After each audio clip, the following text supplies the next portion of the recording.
Good, good morning, good morning.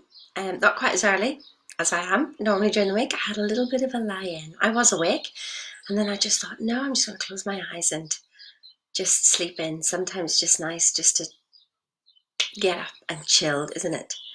So, this book is Your Faith is Your Fortune by Neville Goddard. And if you've never studied the Bible or anything, then this is an interesting view of it, and where Neville literally discusses the Bible as a psychological drama.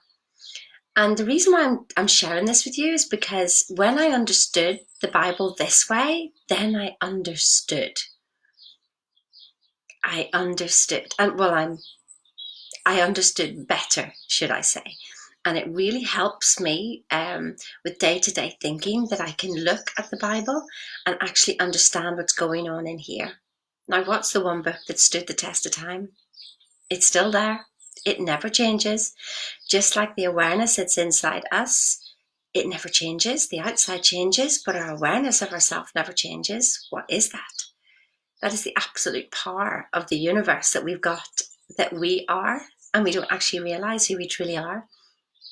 One of the things that Bob always said was, Bob Proctor, was that when you realize who you truly are, and I just go, well, I'm Sheena. But that's not what he meant.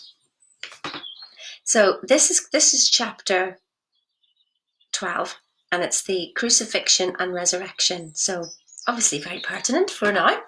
I am the resurrection and the life. He that believeth in me, though he were dead, yet shall he live. And that's John 11, verse 25. I'm mostly going to read this. The mystery of the crucifixion and the resurrection is so interwoven that to be fully understood, the two must be explained together, for one determines the other. This mystery is symbolized on earth in the ritual of Good Friday and Easter. You have observed that the anniversary of this cosmic event, announced every year by the Church, is not a fixed date, as are other anniversaries making births and deaths, but that this day changes from year to year, falling anywhere between the 22nd of March and the 25th of April. The day of resurrection is determined in this manner. The first Sunday after the full moon in Aries is celebrated as Easter. Aries begins on the 21st day of March and ends approximately on the 19th day of April. The sun's entry into Aries marks the beginning of spring. The moon, in its monthly transit round the earth, will form sometime between the 21st of March and April 25th, an opposition to the sun, which opposition is called the full moon. The first Sunday after this phenomenon of the heaven occurs is celebrated as Easter. The Friday preceding this day is observed as Good Friday. Did you know that? Read this again if it makes any sense to you, but there you go. That's why Easter is then. This movable date should tell the observant, one, to look for some interpretation other than one commonly accepted. These days do not mark the anniversaries of the death and resurrection of an individual who lived on earth. There you go. Seen from the earth, the sun in its northern passage appears at the spring season of the year to cross the imaginary line man calls the equator. So it is said by the mystic to be crucified that man might live. It is significant that soon after this event takes place, all nature begins to rise or resurrect itself from its long winter sleep. Therefore, it may be concluded that this disturbance of nature at this season of the year is due directly to this crossing. Isn't that interesting? Thus it is believed that the sun must shed its blood on the Passover. If these days mark the death and resurrection of a man, they would be fixed so that they would fall on the same date every year as all other historical events are fixed. But obviously this is not the case. These dates were not intended to mark the anniversaries of the death and resurrection of Jesus the man. The scriptures are psychological dramas, which will reveal their meaning only as they interpreted psychologically. These dates are adjusted to collide with the cosmic change which occurs at this time of the year, marking the death of the old year and the beginning and resurrecting of the new year or the spring. These dates do symbolize the death and resurrection of the Lord, but this Lord is not a man. It is your awareness of being. It is recorded that he gave his life that you may live. I am come that you might have life and that you might have it more abundantly.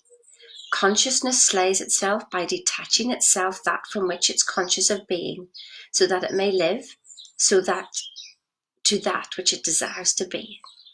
So that's what I was talking about yesterday, that this is the time, and it's no coincidence that the world has come to peace and quiet. It is death of the old and resurrecting of the new. And we've got Easter and spring. It's all coming in. Guys, if you've not had something to lay to rest, if there's something that you've been hanging on to, now is the time to let go. Let go and start something amazing. What are you going to do differently?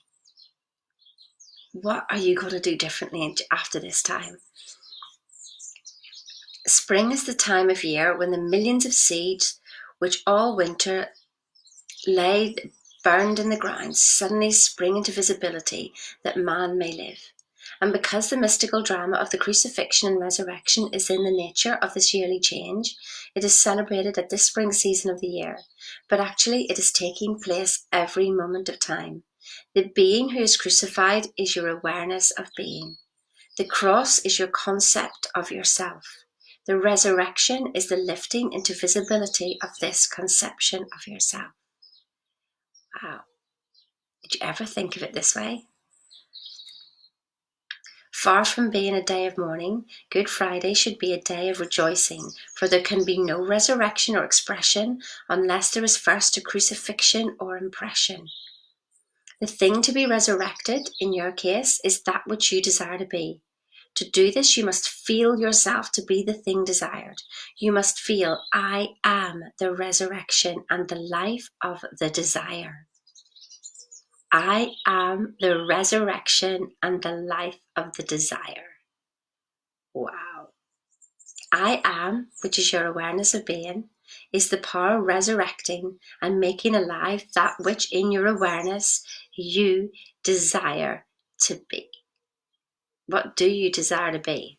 What have you been holding back on? What are you hiding behind? Two shall agree on touching anything, and I shall establish it on earth. The two agreeing are you, your awareness, the consciousness desiring, and the thing desired.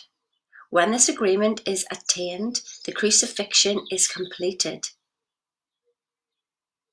So the two agreeing that you, your awareness, the consciousness desiring, and the thing you desire, when that agreement is attained, the crucifixion is completed. You have been nailed together.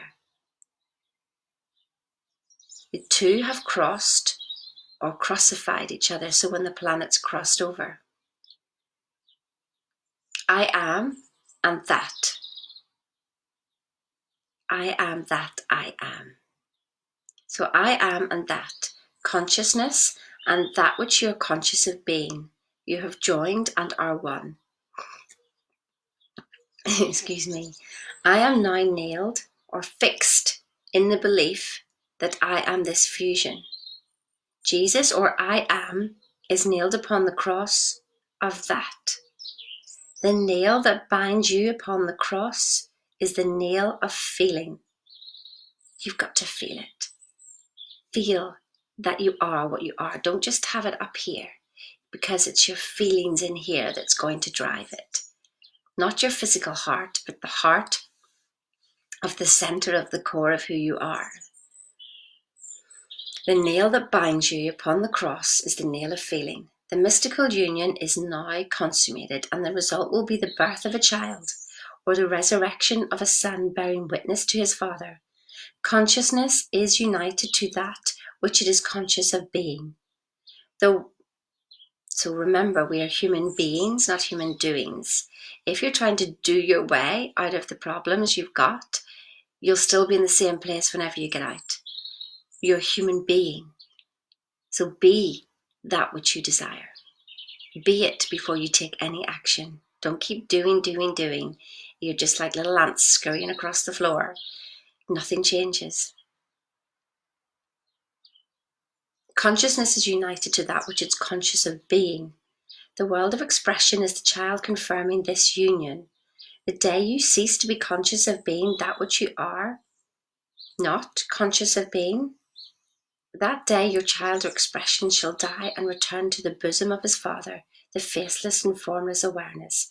In other words, when you keep denying that which you wish, so you visualize in the morning, you visualize at lunchtime, you visualize in the evening, and you're like, yeah, I've done my work. But in between that time, you're constantly denying it. So like somebody asks you, well, you can come in here, and you go, like, so maybe you think you're a millionaire and that everything's sorted, and then somebody asks you to go somewhere and you go, oh, I can't afford it. Immediately, you're conscious of being in lack and not being that which you desire to be, and that's when it dies. All expressions are the results of such mystical unions. So the priests are correct when they say that true marriages are made in heaven and can only be dissolved in heaven. But let me clarify this statement by telling you that heaven is not a locality. It is a state of consciousness. The kingdom of heaven is within you. In heaven, your consciousness. God is touched by that which he is aware of being. Who has touched me? For I perceive that virtue has gone out of me. The moment this touching, the feeling, takes place, there is an offspring or going out of me into visibility taking place. So heaven is, well, it's not just in here, it's here on earth. It's not up there. It's not outside you. It's here on earth. Are you making this a heaven? The day man feels, I am free. I am wealthy. I am strong. God, the I am, is touched or crucified by these qualities or virtues. The results of such touching or crucifying will be seen in the birth or resurrection of the qualities felt, for man must have visible confirmation of all that he is conscious of being. So what are you feeling right now? Feel something different. Stop. If it's not what you want, ask yourself, what do I want? Continually look in that direction. Now you will know why the man or manifestation is always made in the image of God. Your awareness and images and outpictures all that you are aware of being. I am the Lord, and besides me there is no God. I am the resurrection and the life. You shall become fixed in the belief that you are what you desire to be. Before you have any visible proof that you are, you will, from the deep conviction which you have felt and fixed within you, know that you are. And so without waiting for the confirmation of your senses will cry, it is finished. Then, with a faith born of the knowledge of this changeless law, you will be as one dead and entombed. You will be still and unmoved in your conviction, and confident that you will resurrect the qualities that you have fixed and are feeling within you. Wow, what a different way to look at what's going on at this moment in time. And so what are you feeling in here right now? Fix it with your feelings. Literally fix it with your feelings and be solid and quiet in yourself. You don't need anybody else's permission. You can be what you want. Just literally feel it and believe it. Don't tell anybody. Keep it to yourself until that conviction is like absolutely solid that nobody can do anything to you. And the work is done in private. And then it will start to picture in the outside world. So what is it you want to change in your life? What have you been complaining about until now? Now is your chance to do something different. If you want to have a chat about this, if you want a one-to-one with me, so we can discuss what it is. You go, God, Sheena, I've had this has been in my head. This has been in my head for so long. I've been afraid to tell anybody. But you've got a desire. I don't care what age you are. I don't care if you're 20 or if you're 80. You've got a desire that's bursting through you to get out of you. But you don't believe that you can do it. You can do it, I promise. But you've got to believe. Have a chat with me. Private message me. Let's arrange a one-to-one. So much material that I can share with you. Like, these are just a start. These calls in the morning are just a start. You have no idea what is capable of. What is it you want? What is bursting? Oh, and sometimes you feel it in here, don't you? In the pit of your stomach, in the very core of you. Something you want to do, something you want to share. I want to hear about it. Call me. I offer free 20-minute discovery sessions. Let's just have that chat. I'm so excited to hear what you've got. Listen, have a wonderful, wonderful, wonderful Easter break, and just dream and allow whatever that is inside you to get out. Don't be thinking how. Please don't even go there, and don't let your logical brain kick in. This has got to be illogical. It's got to be illogical to be outside the current thinking and the box that you've put yourself in, or that you were put in. It's got to be illogical. I'd love to hear it. Have an awesome day. See ya.